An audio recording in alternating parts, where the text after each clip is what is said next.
What is going on, everyone? Welcome to another very exciting episode right here on the MIgardener channel. I am so excited about today's episode because it's an absolutely beautiful day out today. I got my garden helper today. High five. Awesome. And we're going to be processing our garlic that we harvested. So we get a ton of questions this time of year about what happens when I harvest my garlic, what do I do next, how do I get it to last a long time, how do I properly cure it? And so that's what we're going to be talking about today.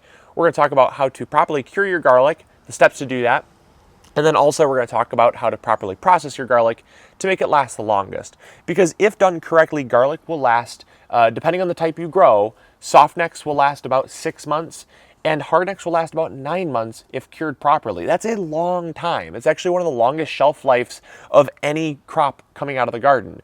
So potatoes will usually last about 3 to 5 months, but garlic can last 6 to 9. That's absolutely incredible. And so one thing that we're going to do first is we're going to talk about how to properly cure it, because that's the first step. After you pull it out of the ground, the curing process begins almost immediately.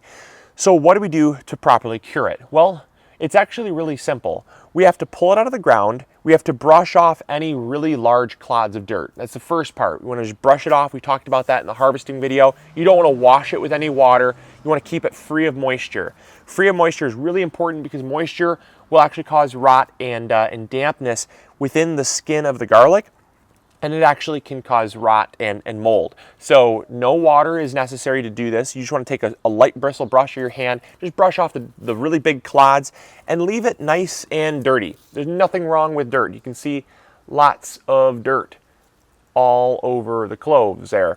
And so that's on the outer skin. It's not going to affect the garlic whatsoever. Yes, there's bacteria in that dirt, and yes, that there's also mold spores in that dirt, but as long as it is kept dry, those mold and bacteria don't have anything to grow and thrive on. And the garlic itself is actually relatively sterile because of the fact that the sulfur content is what allows it to last so long. That's what gives garlic and onions such a long shelf life, is just the sulfur content. That's what makes them really hot, are the sulfur compounds that when you cut them, you tear up, or you eat them and they taste really spicy. That's what gives them those characteristics, is the sulfur compounds, and those are antibacterial and antifungal. But the skin itself has none of those sulfur compounds, so it can cause a lot of rot and mold if you get them wet. So just keep them keep them free of any moisture, and then you're also going to see we left the roots intact. We do that for 2 weeks. We let the garlic just sit out after we brush them out. After we brush them off, we set them in a single layer, and we just sit them out of the sun. We actually cover them with a tarp during the heat of the day, but right now they're in a shadow because it's the morning. And then when the evening comes, we uncover them again. So they're really only covered under a tarp for a few, maybe 2 or 3 hours a day. And we just do that just because we really don't have a really well shaded place that has good airflow. That's the thing you need, because you need them to dry out. You need the papers to be really nice and bone dry. You need the roots to be nice and bone dry, and the tops also need to be nice and bone dry. So now we're ready to start processing the garlic. This is the best part. And the first step to properly processing your garlic is to trim the roots.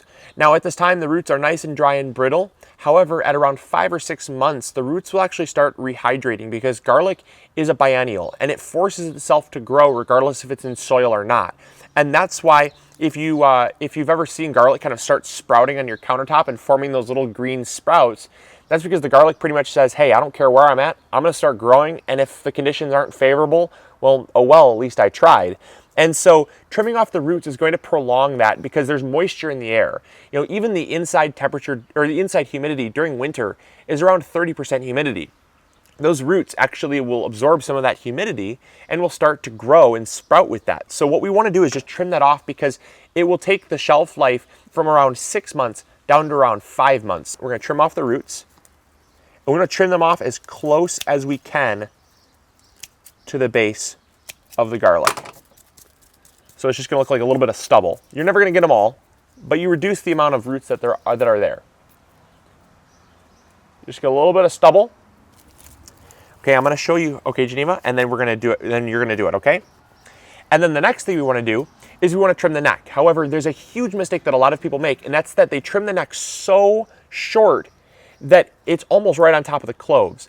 That allows moisture in the neck. The neck is actually a safe place to be, because it actually is a way to keep moisture out of the head of garlic. So we trim ours a nice 2.5, 3 inches above the head of garlic. There's no shame in that whatsoever. But a lot of people, and I'll use this one for cooking, a lot of people will trim it just like this.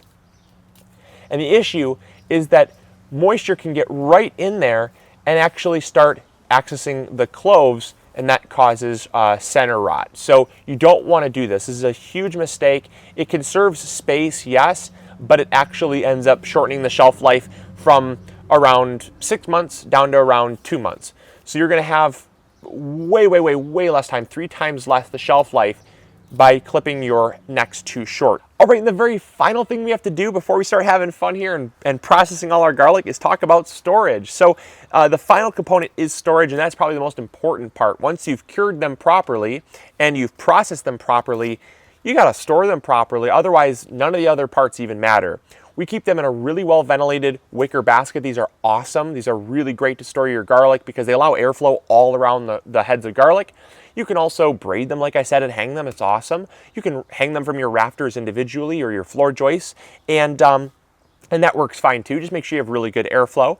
But the other thing that works out really well is a paper bag. The paper shopping bags work out awesome. The only downside is that if your garlic heads do have some residual moisture, that's the least forgiving of them all. Their airflow does still flow through, and the paper does still allow them to dry out a little bit, but it's just the least amount of forgiveness of all the other methods. So I just really love these. Plus, it looks cool as well, and they can conveniently sit on our shelves in our pantry. So awesome way to store your garlic. The worst way and the most common mistake I see when storing your garlic is to store them in a plastic shopping bag. If you want about 1 month of shelf life, that's a great method for you. And by that I mean don't do that method. It is the worst method of them all. What are you doing? Know what we're doing? So it is just the worst method of them all because that moisture from the garlic heads has nowhere to go. It stays right in the bag, and you're guaranteed to get rot, mold, and mildew. So do not put them in a plastic shopping bag. So yeah, just a wicker basket like that, and you're good. Make sure you keep about 1 inch or 2 on the neck. Trim off the roots in the bottom. Brush off any like big chunks of paper and dirt and stuff like that still might be on there. And after letting them sit outside and cure for 2 weeks, out in the nice dry air, they should be ready to go. All right, now let's have some fun.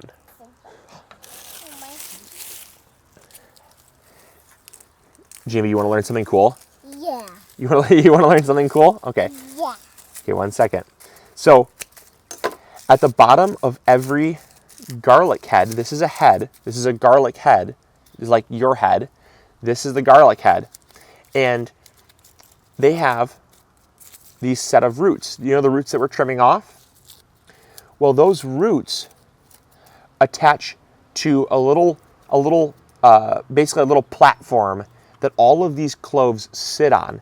This right here is called the basal plate. Can you say basal plate? Basal plate. Yep. Little basal plate. A little basal plate. It's called basal plate because it is actually the thing that attaches all of these. It's a big basal plate. That is a big basal plate. It's bigger than this one. You're so smart. Yeah. High five.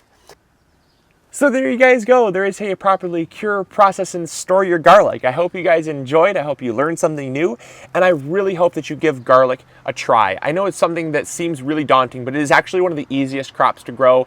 And it makes such a difference in your cooking when it's fresh. It just tastes so much better. And actually it lasts so much longer than the stuff in the store, because the stuff in the store, like we've said, has already been sitting for 3 or 4 months prior to you picking it up. So the shelf life is already ticking as soon as they harvest it, meaning if you harvest it fresh from your garden, it's going to last 3, 4, 5 months longer than the stuff in the store. So it's a worthwhile investment. I really hope you guys try it. Remember, I do want you guys to remember, if you are trying garlic for the first time, make sure to check out MIgardener.com and join the wait list on garlic heads. They're going to be available mid-August. We've got garlic coming from all of our local growers that grow our garlic for us for the store. It's going to be here in mid to late August at the very latest, and so you can join a wait list and you can get some garlic for your garden. So I hope you guys enjoyed. I hope you learned something new. And Geneva, you tell them, remember to subscribe, Tell them subscribe. Subscribe. Tell them subscribe, Subscribe. like, Like. and comment. Comment. And we'll see you later. We'll see you later. Say grow big. Go home. Say grow big, Go. grow big, Go big. or go home. Go home. Good job. All right. All right, you heard her. Grow big or go home. We'll catch you guys later. Bye. All right, we got a lot more to do. Your job's not over yet. We barely touched the stuff. All right, let's go, kiddo. I want your mommy garlic. Mommy's getting she's doing errands. When she comes back, we'll show her all the garlic. We got to finish it all first.